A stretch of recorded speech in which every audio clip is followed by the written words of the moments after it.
I was 27 when I got the job inspecting geological stability in old mines across the Midwest. It wasn't glamorous work, usually just crawling through ancient shafts with a helmet lamp and a clipboard, but it paid well. Besides, I preferred being underground. No people to talk to. Just rock, silence, and time. There was one mine I still think about. Garver Hollow. It wasn't on any official registry, not at first. The company had found a mention of it in an 1890s land ledger, a side shaft from a defunct coal operation. The records were inconsistent. One report called it Garver Drift. Another labeled it Entry Z22. There were no maps. Just a GPS pin dropped in the middle of a dense, sun-choked forest in southern Illinois. I remember the day I hiked out there. The air felt wrong. Not heavy or thick, just still, like the forest was holding its breath. The entrance was barely a hole in the hill, obscured by moss and dead branches. The timbers above the opening had warped and collapsed long ago, but there was a definite path where something, animals, maybe, had come and gone. It took me an hour to rig the safety line and wedge myself in. The tunnel sloped gradually, maybe 10 degrees, cool and damp and lined with rotting wood. I switched on my helmet light and began documenting the condition: stone fractures, decay, gas pockets. Standard procedure. About 50 feet in, I saw the first markings. Someone had spray-painted tally marks on the left wall. Dozens of them, in clusters of 5. Fresh, or at least not more than a few years old. I documented it and moved on. At 110 feet I saw more. This time, the marks were carved deep into the stone itself, old, maybe even original. But they were the same 5-strike groupings. Hundreds of them. My stomach tightened. I reminded myself that miners kept tallies to mark shifts, sometimes to count cartloads. Still, something about the randomness, some tallies etched into the ground, others up near the ceiling, made me uneasy. At 170 feet, I found the shaft widened. The air changed. Not temperature, pressure. Like I had stepped into a vacuum. I crouched and scanned with my light. That's when I noticed the floor was covered in coal dust, but there were footprints. Bare feet. At least 3 different sizes. I froze. My first thought was kids, urban explorers maybe. But these weren't fresh. No smudging. Just imprints in the undisturbed dust. I took a photo, then noticed something worse: the footprints didn't go back. Just in. No return tracks. I backed up fast. Something cracked behind me. My lamp flared as I swung it around. Nothing. Just more wall, more dust. But I could feel something. Not noise, presence. The kind that sits just behind your shoulder, waiting. I turned to leave but stopped dead. There was a new tally mark on the wall. Fresh, still moist. I hadn't heard carving. Hadn't seen anyone. But there it was, 5 shallow gouges still glistening. I bolted. I made it maybe 10 steps before my foot caught a dip and I hit the floor hard. My helmet cracked against the stone. Everything went dark. For a second I just lay there, pulse hammering.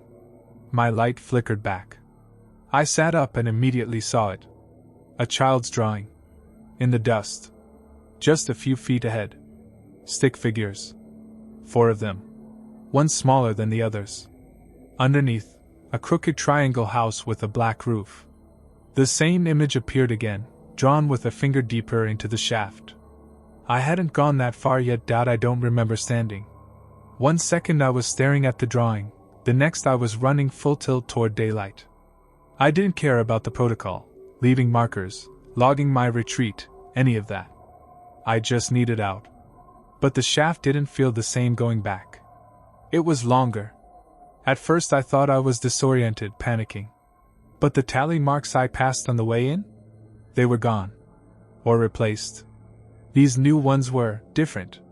Not groups of 5.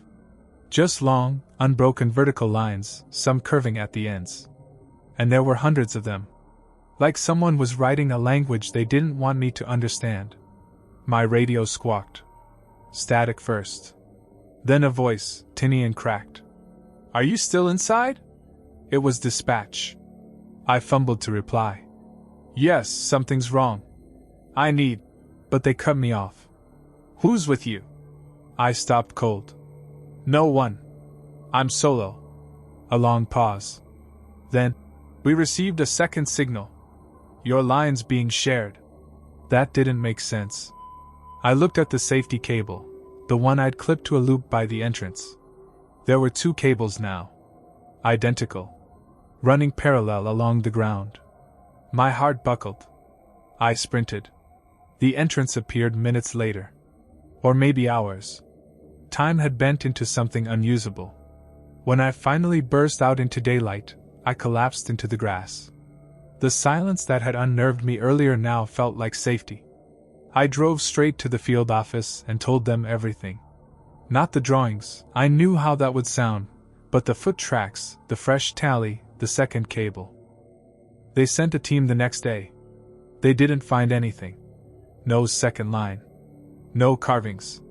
No footprints. Just a narrow shaft and dust. The report was filed as psychological fatigue. I was encouraged to take 2 weeks leave. But something was wrong. The drawings haunted me. The stick figures. That black-roofed house. I hadn't told anyone about them, but a week later, a package arrived at my apartment. No return address. Inside, a folded sheet of printer paper. A child's crayon drawing of 4 stick figures holding hands under a triangle roof. One figure had no face. On the back. Come back. You forgot something. I didn't sleep that night. Every time I closed my eyes, I saw that shaft, felt the stillness, the absence. I left my job 2 months later. Moved to another state. Changed my number. But sometimes I hear it. A soft scraping, like stone on stone, coming from inside the walls. Once, I found cold dust under my bedroom window. The worst was last week. I came home and saw 5 tally marks scratched into the doorframe. Then I noticed the new cable. It was coiled on my living room floor. Same length. Same clips. Same dust on the edges. The shaft had followed me. It waits. And every night, I dream of the mine again, not as a place, but a feeling. The drawings are still there, but now there are more stick figures. 6. Then 7. And last night, one of them was standing apart from the rest. Small. Alone. Holding a cable. Waiting. When I was 19, I took a job with a salvage team that specialized in retrieving old mining equipment. It was mostly scrap, rusted rails, corroded tools, ancient winches. But people paid good money for the right historical junk. Our crew had a contract with a museum that wanted authentic pieces from 19th century mines in Arizona. That's how I ended up at the mouth of Black Throat Mine. Nobody on the team had heard of it. That's not unusual. There are thousands of forgotten dig sites scattered across the Southwest. We had coordinates and a grainy topographic map. No roads, no trails. Just a flat ridge and a warning scrawled across the top margin. Drop shaft, do not enter. That only made the lead guy, Doug, more eager. Might be a treasure trove down there, he said, grinning as he adjusted his harness. These places always say do not enter. It's to keep amateurs out.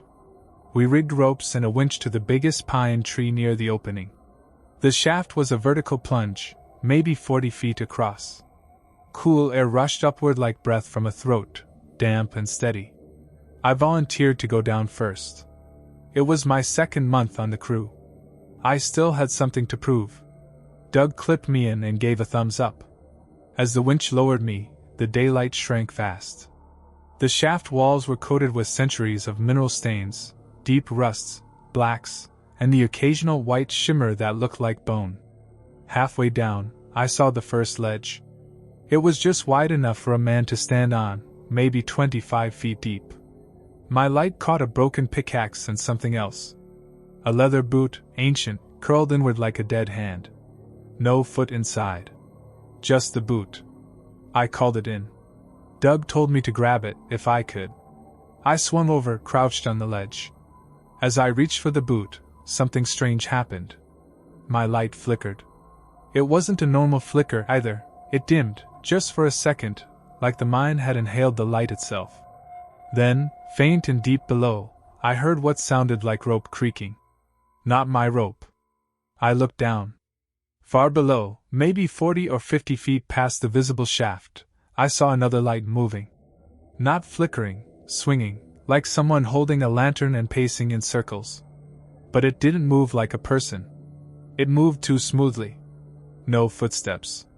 No sounds. Just motion. I radioed Doug. He didn't respond. Instead, someone else did. A voice I didn't recognize came through, whispering like it was pressed right against the mic.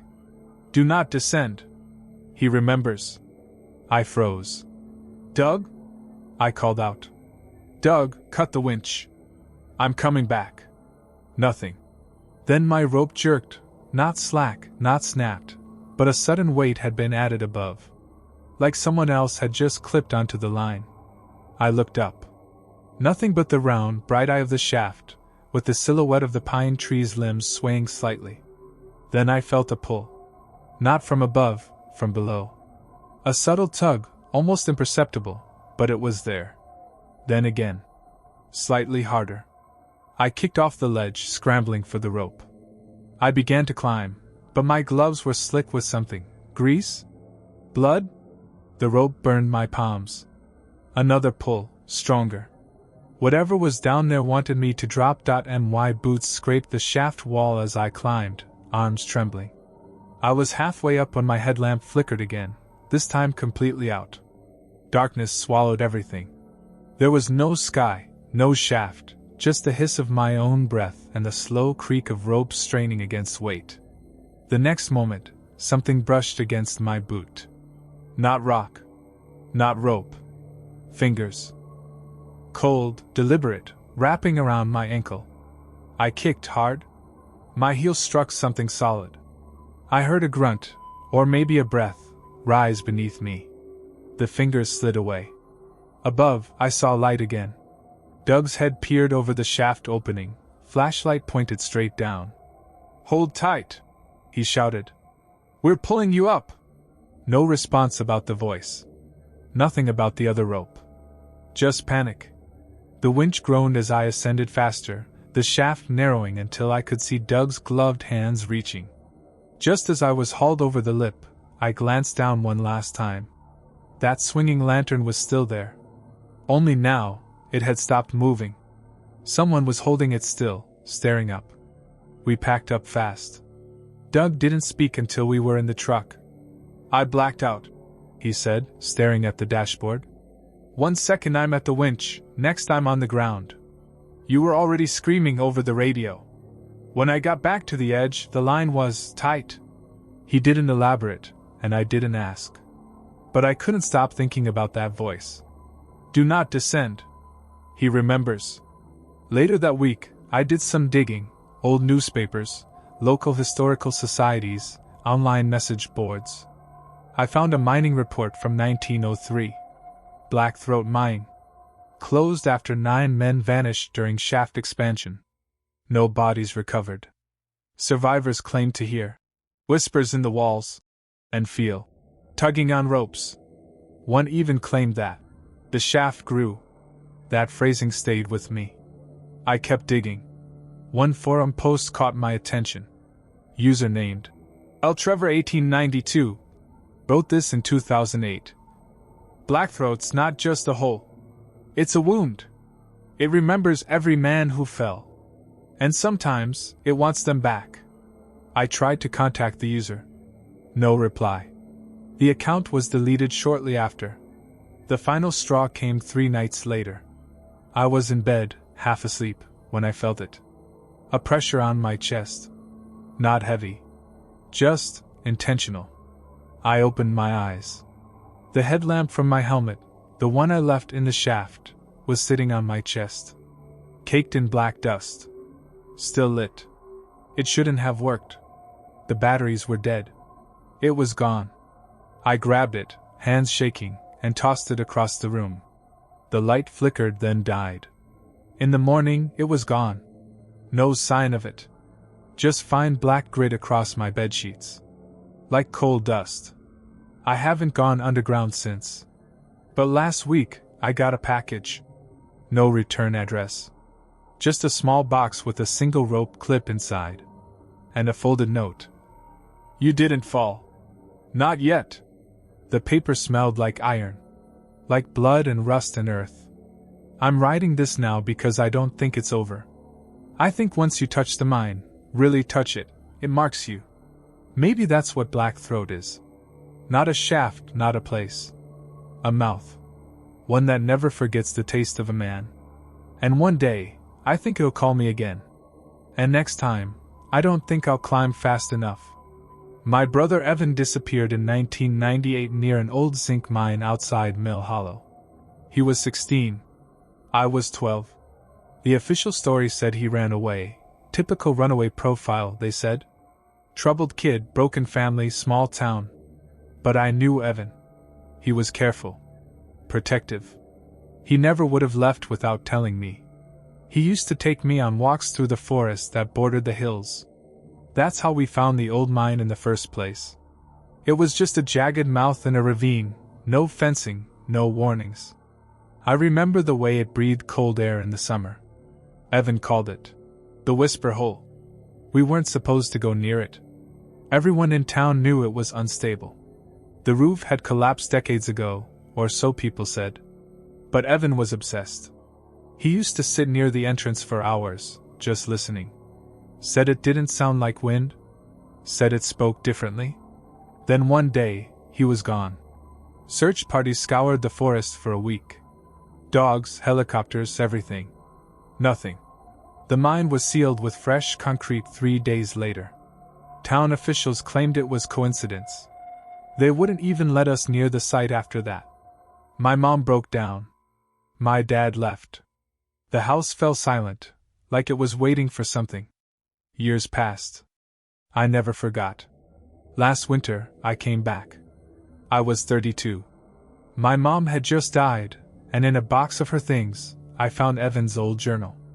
It was filled with sketches of the mine, drawings of narrow tunnels, twisting down like intestines. Some of the pages were torn. One phrase repeated over and over in the margins. It's not deep. It's quiet. I didn't understand that.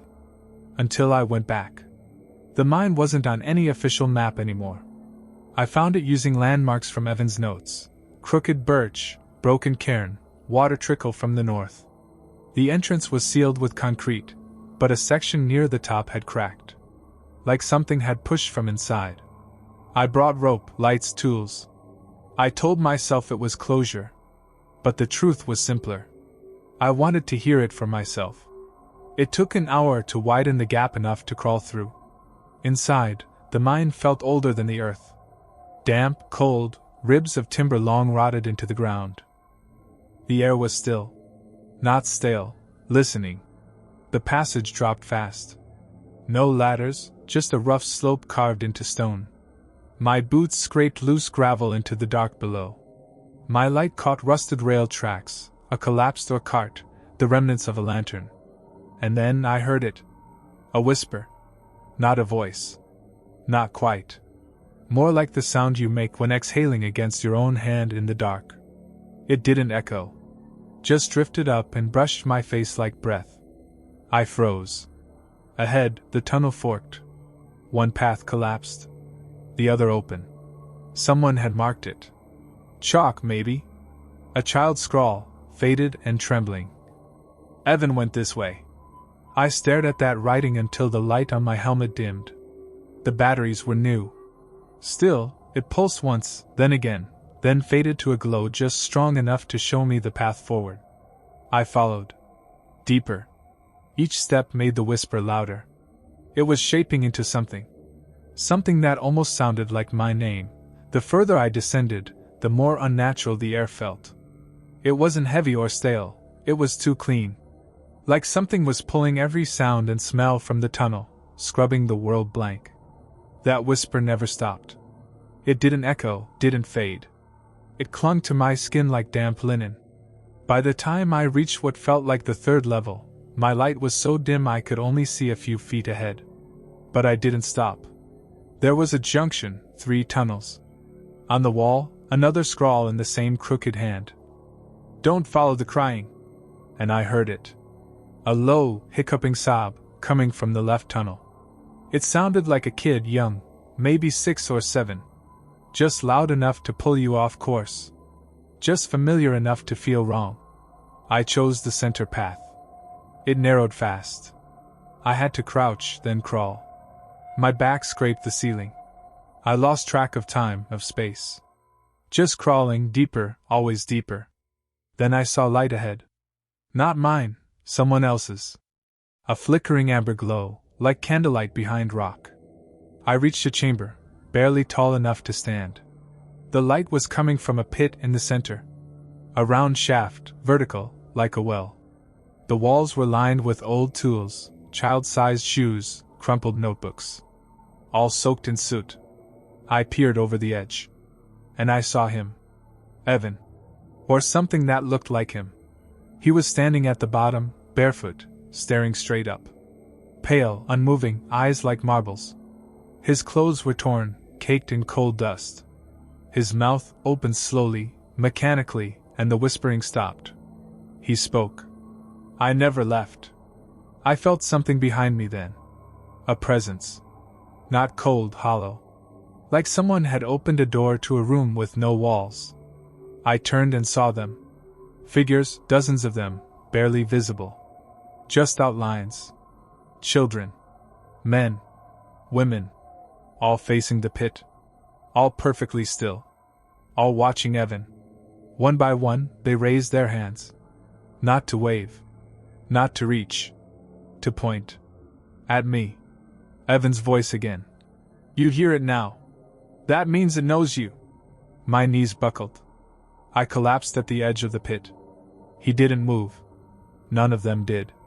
Then the light from the pit began to fade. And I ran. I didn't look back. Didn't listen to the sounds growing behind me, the scraping, the gasping, the rising chorus of whispers turning into hisses. I don't know how I found the tunnel. Or the slope. Or the crack in the concrete. I just remember the sunlight hitting my face like fire when I crawled out. I never went back. That was 6 months ago. Since then, I've heard things. In the silence between sounds. In the hum of the fridge.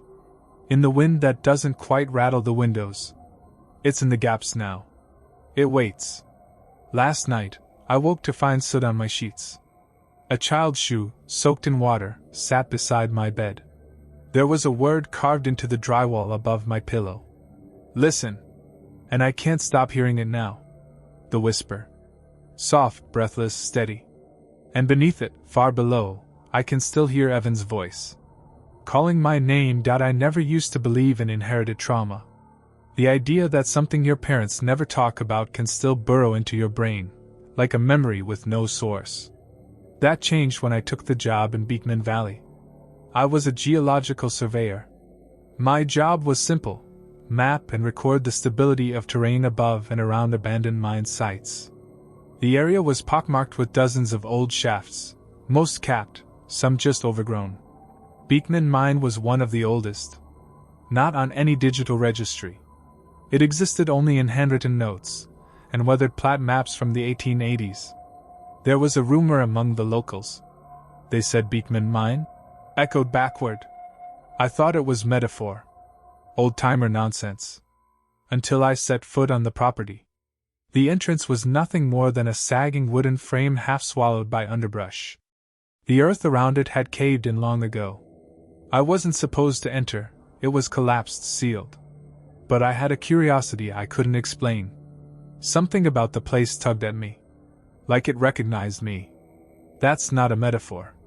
The ground near the entrance was cracked, brittle. My foot slipped. I landed hard, my arms scraping across splintered roots. The dirt gave way beneath me. And I dropped. 10 feet, maybe more, into a hollow chamber. Somehow intact. Timber beams sagged like rotting ribs above me. I cursed, checked my radio, dead. No signal. There were carvings on the walls. Dozens of names, all in rough cursive. Some repeated. A few crossed out. One name caught my eye, James Rowe. My grandfather's name. That's when I started to hear it. Not sound. Not at first. Breath. Long, measured exhalations, coming from the tunnel behind me. I turned, lamp raised. Nothing there. But the breath continued. Matching mine. Slightly delayed. Like someone mimicking. I backed toward the incline. No ladder, no obvious way up. I radioed again, nothing. My phone dead. The air in the mine was colder than it should have been. Not cool, refrigerated. Preserved. I noticed more names then. Dozens of Rows. Not just James. There was a Henry Rowe, an Edith, a Samuel. I called my dad that night, after I got out. He paused when I said the name. Beekman. Then he said, "We don't talk about that mine." I pushed. Eventually, he told me a story. Back in the 40s, before my dad was born, James Rowe, my grandfather, worked a short stint in Beekman as a surveyor himself. He quit after 3 weeks. Came home different. Didn't speak for months. Burned all his work notes. Dad said James used to wake up screaming. He wouldn't sleep in the dark. He'd carve things into the attic beams, symbols, not words. And he forbade anyone in the family from ever going near Beekman Valley. I asked what he saw down there. Dad just said, he thought the mine remembered people. That night, I listened to the recordings I had made on my handheld mic, wind noise, mostly. Until the 26-minute mark. There's a whisper, faint, overlapping my voice. I had been dictating observations, dimensions, structural notes. But the whisper said something else. Clear. Low. My own voice repeated. I don't belong here. And then, after a pause, another voice. Not mine. You do now. I didn't sleep for 3 nights after hearing that recording. The voice, my voice, sounded flat, drained. Like it wasn't coming from a person, but an imitation. The second voice, the one that answered, didn't even sound human. It had the same cadence as falling dirt. Dry. Heavy. Final. Still, I told myself it was interference. Old recordings can do strange things. Loops, echoes, static hallucinations. Then the symbols started appearing. First, on the walls of my apartment, just faint impressions, like someone had dragged a wet finger through the dust. Triangles intersected by lines. Circles divided into eighths. Things I didn't recognize. But when I dug through some old photos of the mine chamber, I found the exact same shapes carved into the support beams. One morning I found a name written in my bathroom mirror after a hot shower. James Rowe. Not written with a finger. Etched. Scratched through the fog, into the glass. I left town that day. But the mine didn't leave me. My GPS started showing me in 2 locations at once, home and Beekman Valley. I'd wake up with soil under my nails, my boots stained red with iron dust. I hadn't gone outside. And the breath, that matching breath, started following me into waking life. I'd pause in an empty room and feel it, right over my shoulder. Exhale for exhale. That's when I stopped recording notes. No more cameras. No more documentation. But it didn't matter. I was marked. I didn't know how until the phone call. A woman with a raspy voice introduced herself as Elsie Rowe. Claimed to be a second cousin. Said she was calling from the mine. That's how she put it. Not from Beekman, not from the town. From the mine. She told me to listen carefully. You're part of it now, she said. Once it has your name, it keeps your place. I asked what she meant. She told me she had been 17 when she first entered Beekman. 1963. She had been exploring with friends. She came out alone. They're still down there, she said. But not how you remember people. She told me to check the ceiling of my bedroom. There, carved into the plaster, were the symbols. But this time, there were tallies beneath them. Just 3. 3 vertical lines. Like it was counting something. I moved again. New apartment. No forwarding address. But last week, I noticed the fourth line. It was faint, incomplete, like a promise not yet fulfilled. That night, I had the dream. I was standing at the edge of the mine. Inside, the tunnel was glowing, not with light, but presence. It breathed out, and the ground beneath me flexed like lungs. Then I heard the voice again. The one that had answered me in the recording. Your place is open. I don't remember waking. But I remember finding dirt in my mouth. Packed under my tongue, like I'd been buried. Just a little. And on my front door, scratched into the wood, was a name. Not James. Not Samuel. Mine. Next to it, the fifth tally. I don't know when I'll go back to Beekman. But I know the mine is waiting. Not because it needs me. Because it already has me. It just hasn't finished digging me out yet. My Uncle Darren was the kind of guy people forgot about. Quiet, polite, always in the background at family events. He lived alone in an old ranch house on the outskirts of Larkspur County, a rural stretch of land with one grocery store, 2 churches, and no real reason to visit. After he died, stroke, they said, I inherited the property. It was a formality. No will. No kids. Just me. I hadn't seen him in years, but I remembered the house. Big, boxy, with that faint smell of metal and cedar. What I didn't remember was the door in the floor. I found it on my third night there, beneath a frayed rug in the utility room.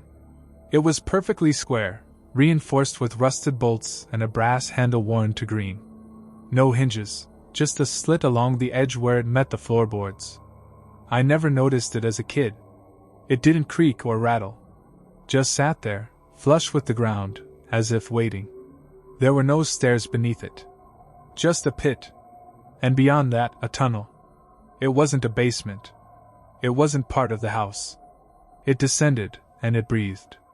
The air it exhaled was damp, thin, and old in a way I can't explain.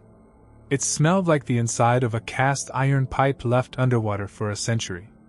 I should have sealed the door and walked away. Instead, I went down. Not far.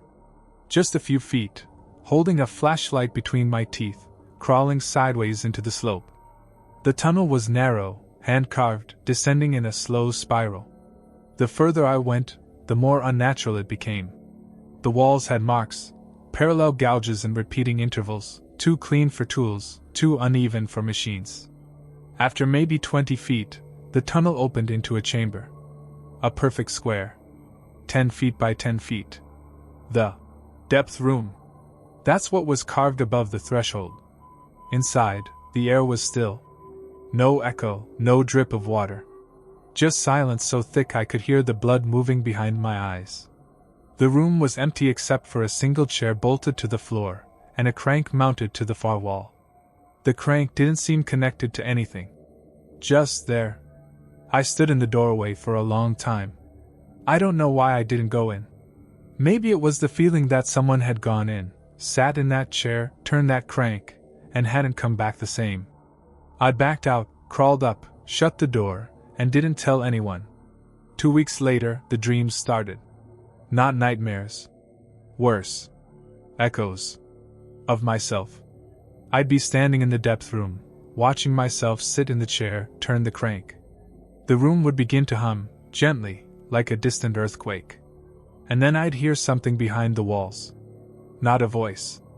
A rhythm. Something digging. And every time I woke up, there'd be more soil under my fingernails. Tiny scratches on my forearms. Like I'd been crawling. Last night, I dreamed again. Except this time, I wasn't watching. I was in the chair. My hands on the crank. And as I turned it, I saw the room begin to change. The walls grew, stretching taller, deeper. Like the crank pulled reality downward. And someone whispered in my ear. You've made room. I woke up to the sound of earth shifting. Not wind. Not settling wood. Actual movement, beneath the house. I stood in the utility room, staring down at the floorboards where the trapdoor lay sealed. It wasn't breathing anymore. It was waiting. I told myself I was done. That I'd go back to the city, hire someone to bulldoze the place, sell the land. But I didn't. I spent the entire day walking in circles, too afraid to go near the door, too afraid to leave it alone. That night, I heard the crank turning. Soft, deliberate, from deep below. When I opened the trapdoor again, the tunnel wasn't the same. The spiral was wider. The air thicker. My flashlight barely pierced the dark. But I still went down. I couldn't stop myself. The depth room was larger. Twice the size. No longer square, octagonal. The chair had changed, too. It was no longer metal, but bone-colored and smooth, like it had grown from the floor. The crank was gone. In its place, a mirror. But not a normal mirror, just a polished metal sheet mounted where the crank had been. When I looked into it, I didn't see myself. I saw the chair. Empty. Behind it, the tunnel kept going. I hadn't seen it before, there had never been a rear exit. But now there was a new passage carved out behind the mirror. As if someone had finished digging it from the other side. I turned to leave. The exit was gone. Just wall. I ran to it anyway, clawed at the stone, but it didn't budge. And the whisper started again. Not a voice. Not words. Breath. But it wasn't copying mine this time. It was leading. And I followed. The tunnel behind the mirror sloped downward for what felt like hours.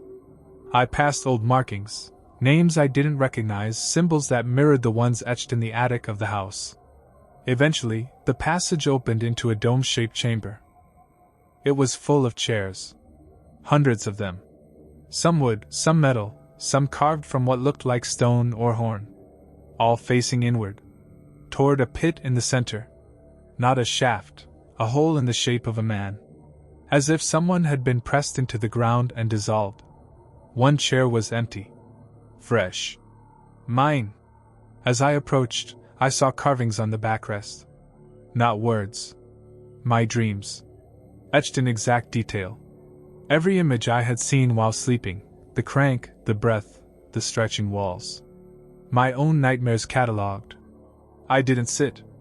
I turned and ran back through the tunnel, screaming, fingers bloody from clawing at stone. And when I emerged into the depth room, the mirror was gone. The walls were smooth. The tunnel above reappeared like it had always been there. I climbed until my lungs burned, until daylight hit my face. I sealed the trapdoor with bolts, nails, furniture. I moved out that night.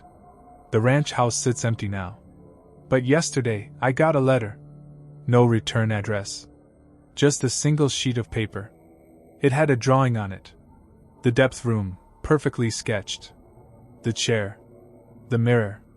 And in the corner, written in block letters, "One seat remains." This morning, I noticed my kitchen chair was gone. In its place, a small mound of earth. And just beneath it, the handle of a crank.